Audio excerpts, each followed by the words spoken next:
কিছু কিছু আপু আর ভাইয়ারা বলবে, ও মা সারাদিন খালি এরা ডাল আর ভাজি ভর্তা খায় নাকি? আসসালামু আলাইকুম, আপনারা সকলে কেমন আছেন? আশা করি সকলে অনেক ভালো আছেন। তো বেশ 2-3 দিন ধরে শুধু ডাল ভর্তা ভাজির ভিডিও আমি ছাড়তেছি।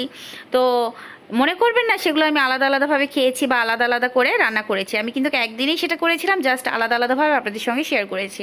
আর এর মধ্যে কিন্তু টুকটাক রান্না করে আমরা খেয়েছি, না খেয়েছিলাম না রে ভাই। তো যাই হোক, আজকে অনেক দিন পর বেশ আপনাদের ভাই গরু মাংস কিনে এনেছে।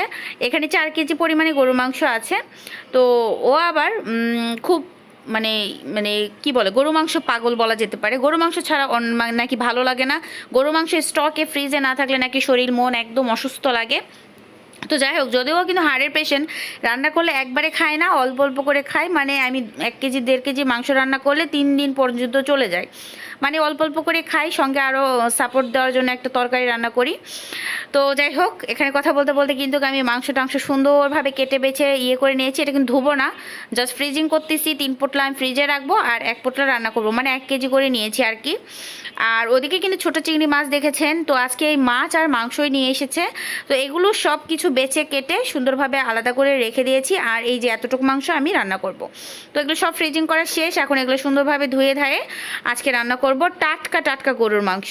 তো টাটকা মাংস অনেক দিন ধরে খাওয়া হয়নি। কুরবানি মাংসতে ফ্রিজে লোড ছিল, আসলে 2টা মানুষ রান্না করলে অনেক দিন চলে যায়। আর আমি তো মাংস পাশাপাশি রান্না করি সবসময়, হয়তো আমার চ্যানেলে অনেক দেখবেন মাংস, আবার অফ ক্যামেরায় মাংস রান্না করি। তো যাই হোক, কথা না বাড়ায় রেসিপিগুলো শেয়ার করি। তো প্রথমে কাঁচামরিচ, পেঁয়াজ, রসুন, আস্ত গরম মশলা, তেজপাতা, দারুচিনি, মানে যা আছে, সাদা এলাচ, কালো এলাচ, সব কিছু দিয়ে দিয়েছি। তারপরে ঝাল, লবণ, হলুদ, বাটা মশলা, আস্ত জিরা, তারপরে দিয়ে দিলাম পরিমাপ মতো তেল। আর এই মাংসটা অনেক মানে সুন্দর ছিল। আর আপনার তেল ছিল না, মানে আমাদের তো চর্বি খাওয়া যাবে না, আমরা আলহামদুলিল্লাহ 2 জনায় অনেক সুন্দর স্বাস্থ্যবান। তো এই আমাদের তো তেল খাওয়া যাবে না, তা বাদেও মানে কুরবানি মাংস তো তেল তো থেকেই যায়। অনেক পরিমাণে তেল খাওয়া হয়ে গিয়েছে এতদিনে। তো এই মাংসগুলোতে তেল ছিল না, মাংসগুলো অনেক ভালো ছিল। তো যাই হোক, আমি সবগুলা মশলা দিয়ে বেশ অনেকক্ষণ যাবৎ রেস্টে রেখেছিলাম। তারপরে কি করেছি জানেন, আপনাদের না দেখায়ে অনেকক্ষণ ধরে আবার রান্না করে নিয়েছি। জাস্ট একদম যখন বুনা বুনা হয়ে গিয়েছে তখন আপনাদের সঙ্গে শেয়ার করতে চলে আসছি। তো আর কিছু দেই নাই, জাস্ট ওইভাবে যেভাবে মাখায় রেখেছিলাম, জাস্ট চুলার উপরে দিয়ে অনেকক্ষণ। আসলে মাংসর তো অনেক পানি বের হয়, কাঁচা পানি। আর অত বড় ভিডিও তো আপনারা দেখবেন না, আপনারা তো মানে ধৈর্যই নাই। আল্লাহ কিভাবে যে মানে কি আর কব, মানুষের ধৈর্য যে আল্লাহ এত কম দিছে। তো মানুষ মানে আমাকে না দেখলে কেউ বুঝবেই না। আমি তো একটা জিনিস দিয়ে, মানে আমি বেশিরভাগ কার্টুন পাগল। আমি কিন্তু সবসময় কার্টুন দেখি, ছোট বাচ্চাদের মতন। আমার ছেলে দেখে সিআইডি, আর আমি দেখি কার্টুন, গোপাল ভাঁড় আরও সফটওয়্যারে যে কার্টুনগুলো আছে সেগুলো আমার দেখতে খুবই ভালো লাগে। তো যাই হোক, এগুলো আমি রান্না করার সময় কিন্তু সাইডে দিয়ে আমি রান্না করি। তো এদিকে কিন্তু মাংস আমার সুন্দরভাবে কষানো শেষ। আমি ছোট ভিডিও করার জন্য জাস্ট এইভাবে কেটে কেটে রান্নার ভিডিওগুলো আপনাদের সঙ্গে শেয়ার করি। তো সেদ্ধর জন্য পানি বসিয়ে দিয়েছিলাম, সেইটাও শেষ। তো এখন একটু আপনার ভাই একটু খাবে, যেহেতু সেদ্ধর যে কষানোটা সেটা খেতে বেশ ভালো লাগে। তো আমি 2 টুকরা উঠিয়ে নিয়েছি।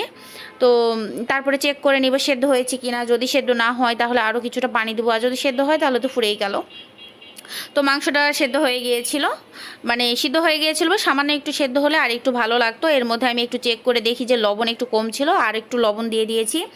আর একটু সেদ্ধটা কম ছিল, যার কারণে আমি কিছুটা আরও পানি দিয়ে দিয়েছি অফ ক্যামেরায়। মানে গরম পানি দিয়েছি, ঠান্ডা পানিটা অবশ্যই আপনারা দিবেন না, এতে করে রান্নার টেস্টটা খারাপ হয় আর মাংস দেখা যায় শক্ত হয়ে থাকে।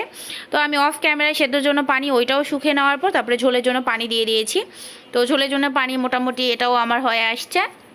তো এখন একটু ঝোলঝোল করে নামাবো, যেহেতু টাটকা মাংস। আর রান্না বলতে একটু মানে ঝোল না থাকলে ভালো লাগে না, যেহেতু আমার বাসায় আজকে আমার দেবর আসবে। তো এই জন্য একটু ঝোলঝোল করে নামিয়েছি। তো আজকের আমার গরু মাংস রান্নার রেসিপি এত। দেখা হচ্ছে নেক্সট ভিডিওতে। ততক্ষণ পর্যন্ত আমরা সকলে ভালো থাকুন, সুস্থ থাকুন। আল্লাহ হাফেজ, আসসালামু আলাইকুম।